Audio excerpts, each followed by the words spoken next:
Hello दोस्तों, नमस्कार। आज मेरे चैनल पे आपके इस अंक में आपका स्वागत है। आज आप मेरे स्क्रीन पे देख सकते हो कि बाज़ार को पसंद आई आरबीआई की पॉलिसी, सेंसेक्स 362 अंक चढ़ गया। तो ये मेरे चैनल पे आपको बहुत ही आसान शब्दों में जो आरबीआई की रिव्यू है, मॉनेटरी पॉलिसी आरबीआई ने रिव्यू किया है, उसको उसमें क्या क्या फ़ायदे की न्यूज़ है, आपको इस चीज़ को मैं आपको बहुत ही आसान शब्दों में समझाऊंगा। ठीक है। तो आरबीआई ने बहुत अच्छा डिसीजन दिया आज, जिसमें सारे इन्वेस्टर्स को ये बाज़ार को ये बात पसंद आई है और पूरे बाज़ार ने इसका मिलकर स्वागत किया है। आप लोग देख सकते थे पहले बाज़ार के 12 बजे तक का जो वो था, क्या कहते हैं, जो मार्केट था वो गिरता हुआ जा रहा था। आप जाके उस पे निफ्टी के उस पे इंडेक्स में देख सकते हैं। उसके बाद 12 बजे के बाद अचानक से आरबीआई के गवर्नर शक्तिकांत दास, और उन्होंने जो कुछ अच्छे फैसले दिए और जिसके मुताबिक बाज़ार बहुत 11,256 पे तक गया था, और फिर उसके बाद थोड़ा सा गिर के फिर बाज़ार बंद हो गया, 11,200 पे बाज़ार बंद हो गया। तो आपने देखा कि बाज़ार को आरबीआई की जो भी जितनी पॉलिसीज़ हैं या जो भी मॉनेटरी पॉलिसी का जो भी पार्ट, उसको बाज़ार ने काफ़ी पसंद किया है, और जिसकी बदौलत बाज़ार आज एक बहुत अच्छी स्थिति में आज देखने को मिला है, और सारे बैंक निफ्टी के जितने भी शेयर्स हैं वो भी सब भागते हुए देखने को मिले हैं। तो आइए देखते हैं कौन कौन से ऐसे न्यूज़ है जिनकी बदौलत बाज़ार को बहुत हेल्प मिला, बाज़ार जिसकी बदौलत चढ़ा। आइए देखते हैं। पहला न्यूज़ क्या आया था, सबसे पहली जो न्यूज़ आई थी आरबीआई के थ्रू, वो क्या थी, सबसे पहले म्यूचुअल फ़ंड के बारे में आई थी। म्यूचुअल फ़ंड वालों के लिए आई थी। म्यूचुअल फ़ंड के लिए उसमें क्या था, जब आपने देखा था म्यूचुअल फ़ंड पे जो इन्वेस्टर्स थे उनका उनका विश्वास हट गया था, और वो क्या करना चाह रहे थे कि वो पैसे निकालना स्टार्ट कर दिए थे। तो एक तरीके से इसके लिए आरबीआई ने 50,000 करोड़ की वो भी लिक्विडिटी भी प्रोवाइड की थी आप लोग मई के महीने में। ठीक है। तो उस टाइम 50,000 इसको बाज़ार को भरोसा बनाए रखने के लिए। लेकिन अभी क्या है, अभी जो न्यूज़ आई है वो म्यूचुअल फंड में एक बार फिर भरोसा पैदा हो गया। आप म्यूचुअल फंड में आप कंटिन्यू कर सकते हैं। बाज़ार म्यूचुअल फंड स्थायी रूप से अच्छे कंडीशंस में जा रहे हैं। सारे म्यूचुअल फंड में ग्रोथ दिखा रहा है, प्लस रूरल एरियाज़ में भी ग्रोथ दिखा रहा है। तो इसका एक बहुत असर मार्केट का पॉजिटिव असर म्यूचुअल फंड पे पड़ा है। म्यूचुअल फंड में स्टेबिलिटी आ रही है, तो आप म्यूचुअल फंड के साथ जा सकते हैं। पहली चीज़। दूसरी चीज़ हम देखना चाहते हैं, आरबीआई ने बात की gold loan gold loan gold loan जो इशू किया जाता था। तो ये खबर को लेके थोड़ा सा बाज़ार में काफ़ी कन्फ्यूज़न की स्थिति रही कि ये जो फैसला था वो एनबीएफसीज के लिए था कि बैंकों के लिए था। तो इसमें जो जिसका असर है एनबीएफसी के शेयर जो जैसे मुथूट फाइनेंस थे, मणिपुरम गोल्ड लोन थे, इन सब शेयरों में भारी गिरावट आई इस फैसले के बाद। और जो बैंकों के लिए जो ये न्यूज़ अगर बैंकों के लिए था, तो ये न्यूज़ बैंकों के लिए ही था। तो बैंकों के शेयर्स काफ़ी अच्छे, बैंक निफ्टी में काफ़ी बड़ा उछाल आया।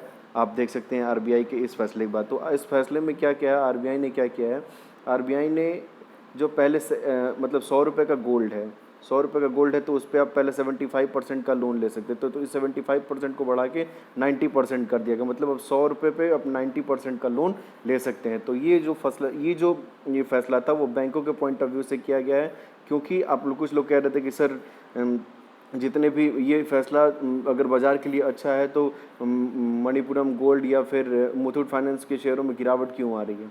तो ये एक बहुत बड़ा रीज़न था ये कि बाज़ार में इस चीज़ को कन्फ्यूज़न की स्थिति थी, और एनबीएफसी फिर गिरते हुए देखा गया, और फिर ये चीज़ बैंक बढ़ते हुए देखा गया। तो ये फैसला बैंकों के फेवर में ही माना गया। अभी भी इसको आरबीआई ने एक नोटिफिकेशन के थ्रू इसको क्लियर करेगा कि ये फैसला किसके लिए किया गया। तो सेकंड फैसला ये था, ये भी काफ़ी एक अच्छा फैसला था। 75% से बढ़ा के 90% कर दिया गया।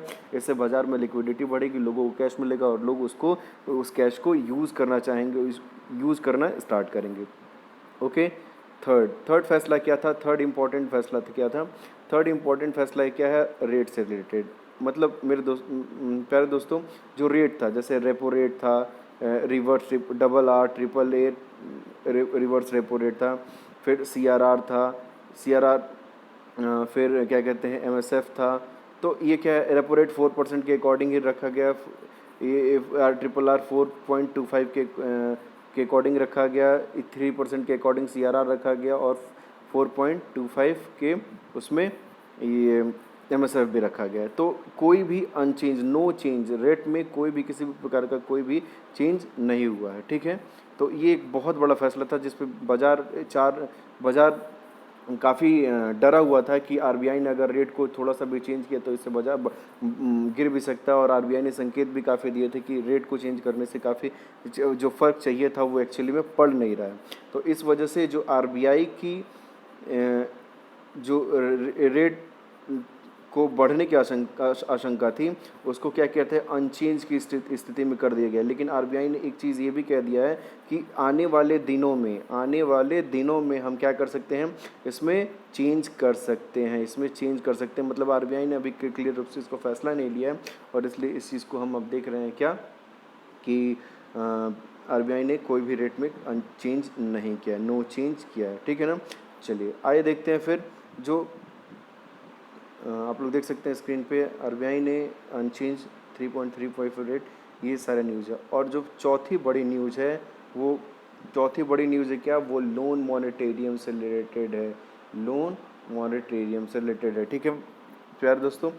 जो चौथी न्यूज़ है इसमें क्या था, लोन मॉनिटरियम में सभी निवेशकों को ये था कि आरबीआई अगर लोन मोरेटोरियम का पीरियड बढ़ाता है और फिर उससे कुछ छूट देता है तो डेफिनेटली बैंकों के शेयर्स बैंकों के शेयर्स बहुत बेतहाशा गिरेंगे और इससे बैंकों पे बहुत बुरा असर पड़ेगा, बैंकों में लिक्विडिटी की समस्या हो जाएगी। लेकिन आरबीआई ने क्या किया है, इस पे एक तरीके से शांत रहा है। क्या कह रहा है, कुछ अभी कोई डिसीजन नहीं दिया है, लेकिन उसमें एक प्रोविज़न दिया है। उस प्रोविज़न में क्या कहा है, प्रोविज़न में क्या है कि जो भी लेंडर्स हैं, जो भी लोन लेने वाले पर्सन्स हैं, अगर उन्होंने 31 मार्च 2020 तक, कब तक, 31 मार्च 2020 तक अगर उनका पेमेंट, कोई भी उनका किस्त नहीं बचा है, कोई भी इंस्टॉलमेंट उनका बचा नहीं हुआ है, तो उनके लिए एक बहुत बड़ा ज़बरदस्त फ़ायदा होने वाला है, क्योंकि उनके लिए आरबीआई कुछ प्रोविजंस करने जा रही है।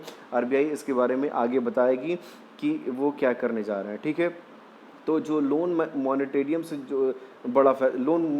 से जो रिलेटेड फैसला था उसमें क्या था, 31 मार्च 2020 तक वो ये जो भी जिनका एक भी इंस्टॉलमेंट बकाया नहीं है, जिन्होंने टाइम टू टाइम पेमेंट किया है, मतलब जैसे इसको अगर मैं समझाऊं, जैसे मान लो दो व्यक्ति हैं, ए है और बी है, ठीक है। ए अपना किस्त सब कुछ अच्छे से जमा करता है और हर एक इंस्टॉलमेंट पकड़ता है, कोई भी फ्रॉड नहीं करता है। बी बार बार लैप्स करता हुआ इंस्टॉलमेंट जमा करता है। तो ए को लेके अगर इसका 31 मार्च 2020 तक, मतलब दोनों का कंडीशन में, तो जो फ़ायदा होगा आरबीआई के द्वारा ए को मिलेगा, बी को नहीं मिलेगा। तो ए से रिलेटेड लेके प्रोविजंस बनाया जा रही है जिसका फ़ायदा इन जो भी ऐसे बोरोवर्स को मिलेगा। तो ये तो आरबीआई के जो 4 बड़े न्यूज़ थे, वो आपने देखा कि आरबीआई ने कितना पूरी तरीके से एक बाज़ार को, आरबीआई अपने डिसीजन से बाज़ार को स्टेबल रखा है, बाज़ार में भरोसा बनाए रखा है निवेशकों का। और इससे आप देख सकते हैं क्या, एक बार मार्केट में जो भरोसा बढ़ रहा है, फिर इन्वेस्टर्स उसको चाह रहे हैं कि ये ऐसे ही बाज़ार चढ़ता जाए। अभी देखिए, और ये जो आरबीआई पॉलिसी के बाद कुछ जो ब्रोकर हाउस थे उनका ये मानना है कि जो बाज़ार है 11,500 तक जा सकता है। अभी 11,200 के आसपास ही चक्कर लगा रहा है, तो 11,200 से बढ़ के 11,500 तक जा सकता है। तो ये था breaking news of through RBI monetary policy, ठीक है। ये आसान शब्दों में मैंने आपको बताया कि कैसे आपके इन शेयरों पे प्रभाव पड़ सकता है, क्योंकि शायद आपको ये जानना ज़रूरी होता है कि मार्केट में क्या चल रहा है। ऐसे ही ब्रेकिंग न्यूज़ के लिए आप मेरे चैनल को सब्सक्राइब करिए, लाइक करिए, शेयर करिए। For today, thank you very much.